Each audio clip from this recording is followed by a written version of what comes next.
Hey everyone, welcome back to 996 The Howl. Now, if you thought the Rangers game was bad, few of you thought that on social media. This game, the worst game for the Coyotes this season, their third game into the season, but only losing 1-0. Got to be one of the most boringest games I've seen in so long. God help you if you're an Islanders fan. You have to watch games like that every time. But kudos to the Islanders playing a very stifling game, allowing absolutely no speed and no skill from the Coyotes. Coyotes couldn't do their game, play their game, couldn't break away with speed, couldn't make dangling, skillful playmaking plays. The Islanders play that old school 80s type hockey, just did not mesh well with the Coyotes, and the Coyotes had struggled. They struggled showing up to this game early, except for Vejmelka, who played a great game. One of those classic Vejmelka games where usually he'll steal the game, and then you go on the social media and the opposing fans of the other team are saying, "Who is this guy? Why hasn't he won a Vezina Trophy?" Good job to Vejmelka. One of the reasons why he's the starting goalie for the Coyotes and not Ingram, even though it's almost a 1A, 1B situation, just because games like this where he keeps the team in it the whole time and is just solid, makes 30 out of 31 saves. Great job by Vejmelka. But let's get into it. The Islanders started the game with an early pressure. Durzi had like the only good chance for the first two periods in like the first 5 minutes of this game. And then early in the first period, kind of the turning point of the game, the Coyotes have a 4-minute power play and spend the first 2 minutes not even in the Islanders zone, and then the last 2 minutes trying to generate something, and they end up doing nothing, getting 0 shots on a 4-minute penalty. They go on a penalty kill. They kill it off. Then there was a broken stick situation in the Islanders' end, and that was actually the only good ozone time the Coyotes had until near the end of the game, was when that Islander player broke his stick in the first period.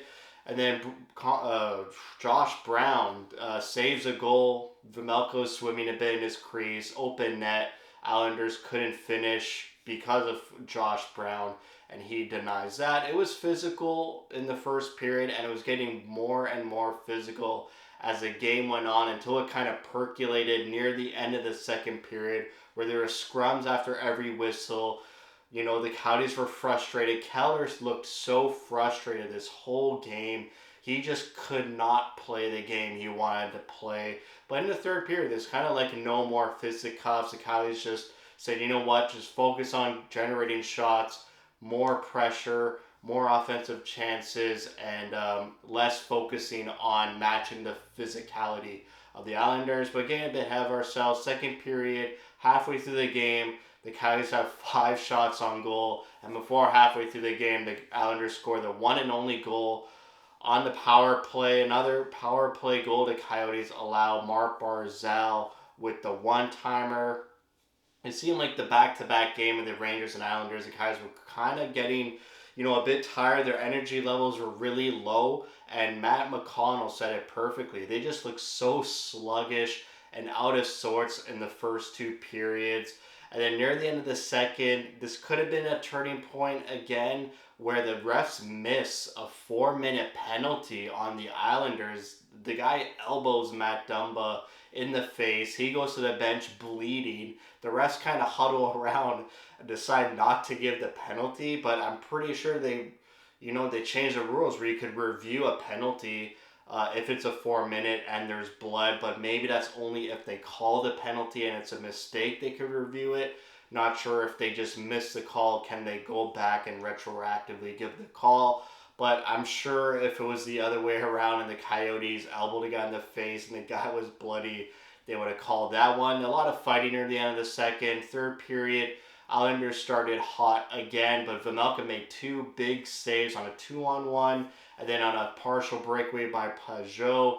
Dermott broke up another 2-on-1. He's been doing this a lot. There's like 3 times in the past 2 games, 2 tonight against the Islanders, 1 against the Rangers, where he breaks up a 2-on-1 by lying on the ice, and then even if he misses the first swipe at it, he'll turn around with his body and get it with the other side of the stick. A great skillful defensive play. Really liking Dermott. I like how defensive he is, and he's turning into a great defensive defenseman. I always thought of him in Toronto as an offensive defenseman, or maybe that was the hype around him, was he was going to be an offensive defenseman, but very calm defensively. And the fact that he wears number 33 reminds me of Goligoski. So every time I see number 33, I'm expecting like a really bad defensive play just because of the number on the jersey. But thankfully it's Dermott now making some good sound defensive plays. There's a bit of line blending in the third period. I saw Michelli with Cooley,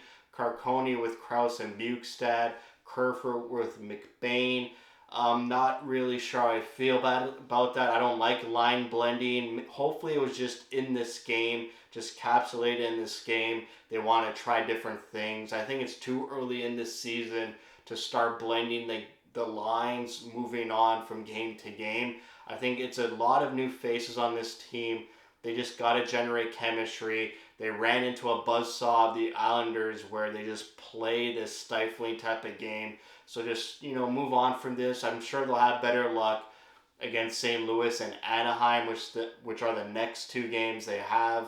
Probably a lot more open ice, more skill, more speed in those games, and maybe go back to those original lineups just to see what kind of chemistry there is. But I do got to say, I said it last year, but that third line of Michelli, Krause, and Bukestad, way too quiet. They do not look themselves at all. Michelli is barely touching the puck or making any plays.